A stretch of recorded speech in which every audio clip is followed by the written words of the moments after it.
आज की इस वीडियो के अंदर मैं आपको बताऊंगा कि कैसे आप किसी भी आर्ट वर्क को कन्वर्ट कर सकते हो एक रियलिस्टिक ऑब्जेक्ट के अंदर। ओके, तो स्टार्ट करते हैं। मैं इस तरीके के स्केच के ऊपर यहाँ पे इसके ऊपर वर्क करने वाला हूँ। ये स्केच मैंने गूगल से यहाँ पे किया है। यहाँ पे मेरे को नहीं पता कि इसको किसने क्रिएट किया है। और यहाँ पे सिंपल मेरे को ये डिज़ाइन है ज़्यादा पसंद आया, तो यहाँ पे मैंने डिसाइड किया कि मैं इसी के ऊपर यहाँ पे क्रिएट करूँगा।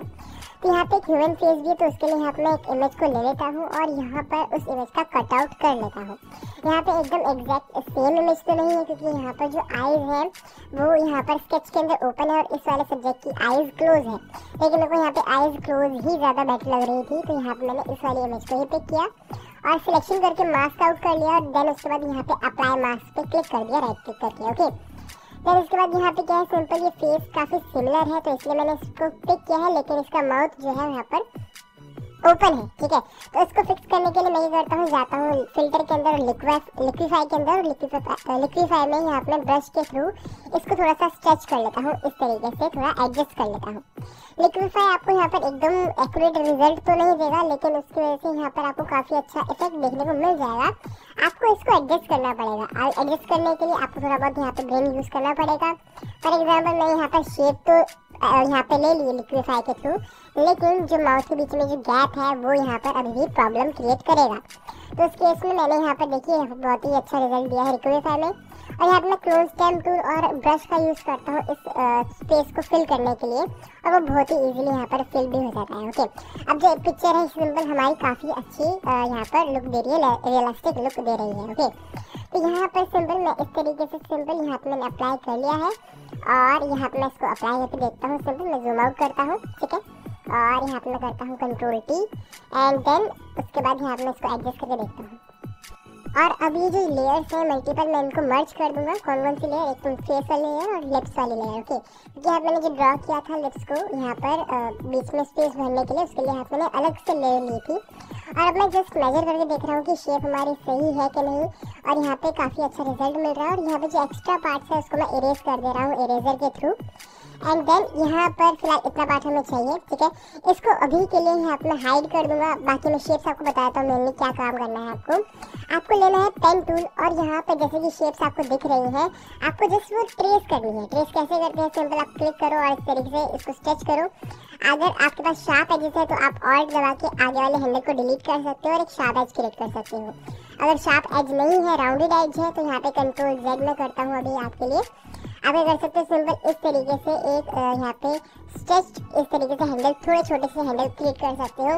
इससे क्या होगा, जो आपकी एज होगी ना वो थोड़ी सी कर्व्ड आएगी। ओके, तो सिंपल यही रूल्स होते हैं। आपको अगर आप यहाँ पे ये वीडियो देख रहे हो तो उस केस में आपको पेन टूल के बारे में तो पता ही होगा थोड़ा बहुत। तो इस तरीके से पेन टूल के थ्रू यहाँ पर इसको यहाँ पे प्रॉपर ट्रेस कर लेता हूँ।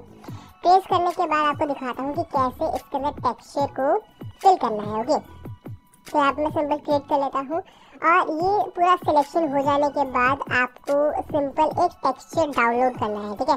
जैसे कि यहाँ पर ये ऑलमोस्ट मैंने पूरा कर दिया है, ठीक है। यहाँ पे पूरा करने के बाद आपको टेक्सचर डाउनलोड करना है। आपको जस्ट जाना है, सिंपल इसको यहाँ पर एक कलर दे देता हूँ, ठीक है। आप कलर देना ज़रूरी है और आप हर एक अलग अलग लेयर पे कलर देना। और यहाँ पे सिंपल कलर देने के बाद मैं करता हूँ कंट्रोल एंटर, सिलेक्शन में कन्वर्ट करने के लिए कंट्रोल डी, इसको डी सिलेक्ट करने के लिए। ओके, तो यहाँ पे नीचे वाली लेयर को भी सिलेक्ट कर लेंगे हम पहले, ठीक है। जैसे कि यहाँ पे आपको दिखा रहा हूँ, सिंपल एक न्यू लेयर लेनी है और यहाँ पे मैं सिलेक्शन करता हूँ। अब आप यहाँ पे देख पा रहे होंगे कि यहाँ पर शेप के अंदर शेप है, मतलब आपको यहाँ पे सब्ट्रैक्ट भी करना पड़ेगा। तो वो भी कैसे करना है आपको वो भी समझा देता हूँ। जैसे कि यहाँ पर आपने एक शेप मान लीजिए ड्रॉ कर दी, ठीक है। जब मैंने सिंपल इस तरीके से पेन टूल के थ्रू एक शेप ड्रॉ कर दी, देन उसके बाद यहाँ पर सिंपल इसमें यहाँ पर थोड़ा सा जूम कर लेता हूँ। अब ध्यान रखना कि यहाँ पे बीच में बहुत ज़्यादा स्पेसेस नहीं होने चाहिए शेप्स के। और यहाँ पर सिंपल इस तरीके से मैं इसको कंप्लीट कर देता हूँ। अब क्या करना है, सिंपल अंदर वाले पाथ के लिए, तो उस केस में हमें पाथ ऊपर वाला पूरा क्लोज कर दिया है, तो इंटरनल पाथ के लिए हम यहाँ पे एक और बार पेन टूल का यूज़ करेंगे। अब हम अगर क्लिक करेंगे तो आपका एक न्यू पाथ क्रिएट होगा कुछ इस तरीके से। ओके, तो ये पाथ क्रिएट हो रहा है जो कि यहाँ पर क्या करेगा, सब्ट्रैक्ट का काम करेगा आपकी सिलेक्शन को। आपको मैं समझाता हूँ कैसे। सिंपल ये मान लीजिए आपने ये पाथ इस तरीके से पूरा प्रॉपर क्रिएट कर दिया, ठीक है। मैं इसको क्लिक कर देता हूँ। देन उसके बाद क्लिक करने के बाद जब आप इसको कन्वर्ट करोगे सिलेक्शन में, फॉर एग्जांपल मैं आप क्लिक करता हूँ कंट्रोल एंटर, ठीक है, सिलेक्शन में कन्वर्ट करने के लिए जूम आउट कर रहा हूँ, पहले कंट्रोल एंटर। देन आप देख सकते हो कि बीच वाला पार्ट यहाँ पे आपका सब्ट्रैक्ट हो चुका है। इसको मैं फिल कर देता हूँ नॉर्मल, आप किसी भी कलर से फिल कर सकते हो, बस ये सेम कलर मत रखना एक ही एरिया में। आप यहाँ पर सिंपल डिफ्रेंशिएट कर पाओ कि हाँ यहाँ पर इस एरिया में दो अलग अलग शेप्स है, ठीक है। कंफ्यूज मत हो जाना कि यहाँ पे एक ही कलर चूज कर लोगे तो यहाँ पे आपको कंफ्यूजन हो जाएगी कि वो एक सिंगल शेप है या दो शेप। तो अब आपको यहाँ पे गूगल पे जाना है, लिखना है यहाँ पर स्टील टेक्सचर, आपको टेक्सचर्स मिल जाएंगे बहुत सारे। यहाँ पे सिंपल मैं एक टेक्सचर को चूज कर लेता हूँ, फॉर एग्जांपल दिस वन, ठीक है। राइट क्लिक करके इसको मैं डाउनलोड कर लूँगा या फिर मैं यहाँ पे डायरेक्टली कंट्रोल सी भी कर सकता हूँ। साइज का ध्यान रखना, यहाँ पर हाई क्वालिटी का टेक्सचर होना चाहिए। और उसके बाद किसी भी एक लेयर के ऊपर मैं यहाँ पे जाके पेस्ट कर देता हूँ। पेस्ट करने के बाद इसको हम कर देंगे इसके ऊपर क्लिक और दबाना है, सिंपल दोनों लेयर्स के बीच में क्लिक करना है तो वहीं पे क्लिक हो जाएगा जिस लेयर के ऊपर आपने उस चीज़ को डाला है, उस टेक्सचर को डाला है। आप टेक्सचर को छोटा कर सकते हो, ये देखो वहीं पे दिखेगा सिर्फ और सिर्फ, और कहीं भी यहाँ पर नहीं जाएगा। तो इसी तरीके से आपको हर एक शेप के लिए टेक्सचर को अप्लाई करना पड़ेगा। अभी मैं आपको एक शेप के ऊपर समझा रहा हूँ, उसके बाद आपको यहाँ पर दूसरी शेप के ऊपर भी करके दिखाऊंगा। आपको ह्यू सैचुरेशन लेयर लेनी है और उसको भी क्लिक कर देना है।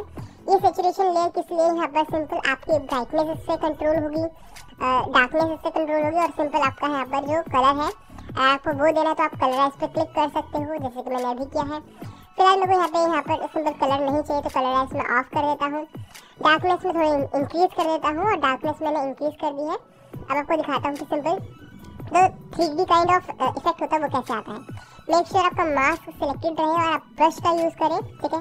अगर आप यहाँ पे व्हाइट कलर से पेंट करेंगे, यहाँ पे फिलहाल मैं ब्लैक कलर से पेंट कर रहा हूँ उसको हाइड करने के लिए, ठीक है। तो ब्लैक कलर से पेंट करोगे तो वो वाली जो लेयर है ना आपकी, जो डार्कनेस जिसके थ्रू क्रिएट हुई है वो हाइड हो जाएगी, ठीक है। तो इस तरीके से एक 3D लुक आता है। मैंने यहाँ पे सॉफ्ट ब्रश लिया हुआ है, आप यहाँ पे अगर आप हार्ड ब्रश लेंगे तो ऐसा एक इल्यूजन क्रिएट होगा कि आपका यहाँ पर जो शेप है यहाँ पर सिंपल उसके में कुछ डेप्थ है, ठीक है। डेप्थ ऑफ फील्ड आपको यहाँ पर ये इल्यूजन क्रिएट करके देता है और यहाँ पे आप इस तरीके से बहुत सारी चीज़ें यहाँ पे मैनुअली ड्रॉ कर सकते हो, कोई भी शेप कोई भी ऑब्जेक्ट यहाँ पे क्रिएट कर सकते हो। जस्ट आपको यहाँ पर ध्यान का देना है हाईलाइट्स का, मिड टोन्स का और शेडोज़ का, ठीक है। ये तीन चीज़ें आपकी मेनली होनी चाहिए। यहाँ पे आपको टेक्सचर का बहुत ही ध्यान देना है कि अगर मेटेलिक टेक्सचर दिखाना है तो आप यहाँ पे मेटेलिक टेक्सचर ही गूगल पे सर्च करोगे। प्लास्टिक ही दिखाना है, वुडन टेक्सचर भी आते हैं, कई सारे टेक्सचर आते हैं, तो आपको यहाँ पर देखना पड़ेगा कि आपको किस तरीके का रिजल्ट चाहिए और यहाँ पे आपको जस्ट वो वाला टेक्सचर डाउनलोड कर लेना है और इस तरीके से अप्लाई करना है जिस तरीके से मैं करके दिखा रहा हूँ। आप एक और चीज़ ध्यान रखना, अगर आपको रिकवर करना है तो आपको व्हाइट कलर से पेंट करना पड़ेगा ताकि आपकी जो लेयर हाइड हुई है वो आपकी रिकवर हो जाए। तो आप मैंने सोचा कि यहाँ पर थोड़ी सी शार्प है जिसमें को शो करनी चाहिए, तो उस केस में यहाँ पर मैं कर रहा हूँ सिंपल व्हाइट कलर से पेंट कर दे रहा हूँ ताकि जो, और यहाँ पे व्हाइट कलर का पेंट और यहाँ पे काइंड ऑफ हार्ड ब्रश है, इतना भी हार्ड ब्रश नहीं है, मतलब 70% के अराउंड यहाँ पे मैंने हार्डनेस रखी हुई है, ठीक है। तो अपने अकॉर्डिंग यहाँ पे एडजस्ट कर सकते हो। सिंपल इस तरीके से थोड़ा सा और इलास्टिक बनाने के लिए इस तरीके से कर देता हूँ, ठीक है। बाकी देन उसके बाद क्या है, जो ऊपर वाली शेप है इसके लिए मैं ले लेता हूँ एक टेक्सचर, इसको मैं यहाँ पे सेट कर देता हूँ। ह्यू एंड सैचुरेशन इसको भी यहाँ पे मैं देने वाला हूँ, इसको पहले मैं एडजस्ट कर लेता हूँ। आप एक और चीज़ कर सकते हो, आप यहाँ पे इसको छोटा करने के बाद इसको थोड़ा राउंडिश कर्व देने के लिए तो उसके इसमें आप रैप का यूज़ कर सकते हो। रैप के अंदर आप इस तरीके से इस टेक्सचर को थोड़ा सा ऊपर की तरफ लिफ्ट कर दो, उससे क्या होगा कि आपके जो एजेस होंगे वहाँ पे जो टेक्सचर है वो इस तरीके से आएगा कि वो राउंड हो रहा है, ओके। यहाँ पे मैंने ह्यू सैचुरेशन को ऐड कर दिया है और उसके बाद यहाँ पे मैं उसको भी सिंपल एडजस्ट कर दूंगा, डार्कनेस उसके अंदर अप्लाई करूँगा। सिंपल मैं इसको दोबारा अप्लाई कर देता हूँ, बाय मिस्टेक हट गया मेरे से, ठीक है। और इस तरीके से मैं इसको एंड देन सेम वही चीज़ें मैं यहाँ पे अप्लाई कर रहा हूँ। सिंपल यहाँ पे ब्लैक कलर से पेंट कर रहा हूँ ताकि वो जो डार्कनेस वाली लेयर है वो हाइड हो जाए। और यहाँ पे सिंपल कुछ टेक्सचर्स और भी मैं नीचे की तरफ ऐड कर रहा हूँ। नीचे की तरफ यहाँ पर शेडोज ऐड कर रहा हूँ क्योंकि मैंने नीचे भी हाईलाइट्स गलती से ऐड कर दी थी। और यहाँ पे एक शेप थी कुछ इस तरीके की, मैं वो भी ड्रॉ कर देता हूँ मैनुअली। सिंपल इस तरीके से लाइन ड्रॉ करता हूँ और यहाँ पर मैं एक शेडो क्रिएट कर देता हूँ जो कि इंटरनल पार्ट है तो ज़्यादा डार्क होगा, तो इस तरीके से मैं ड्रॉ कर दिया। थोड़ा सा और डार्क कर देता हूँ मैं इन एरियाज़ को ताकि ये थोड़ा और 3D टाइप लुक दे। और यहाँ पे जो लाइट सोर्स है आप ध्यान रखो हर शेप के अंदर यहाँ पे ऊपर की तरफ से होना चाहिए, नीचे की ओर को, ठीक है। तो यहाँ पर सिंपल इस तरीके से ड्रॉ कर दिया। अभी इतना पार्ट हमारा ड्रॉ हुआ है, आप हाइड करके भी देख सकते हो आपकी मेन लेयर को। उसके बाद मैं यहाँ पे सिंपल फास्ट फॉरवर्ड कर रहा हूँ पूरी वीडियो को और आप यहाँ पर देख सकते हो कैसे मैंने मल्टीपल शेप्स को ड्रॉ किया है। मल्टीपल शेप्स को, कुछ शेप्स को ड्रॉ नहीं बल्कि डाउनलोड किया है, जैसे कि शॉकर टाइप दिख रहा है आपको यहाँ पर जो मैक है, तो यहाँ पे मैं शॉकर यूज़ करने वाला हूँ। तो इस तरीके से सिंपल फास्ट फॉरवर्ड कर दे रहा हूँ ताकि आप इजीली इसको समझ पाओ और यहाँ पर आपका टाइम भी इतना ज़्यादा वेस्ट ना हो। तो यहाँ पे लंबी वीडियो ना बने, तो यहाँ पे मैं फास्ट फॉरवर्ड कर दे रहा हूँ पूरी वीडियो को। आप देखो और सीखो और एंजॉय करो।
ऑलमोस्ट कंप्लीट हो चुका है। अब यहाँ पर सिंपल मैं इसको अलग से सेपरेटली अप्लाई कर लेता हूँ, बैकग्राउंड इसको प्रोवाइड कर देता हूँ ताकि ये थोड़ा सा बोरिंग ना लगे।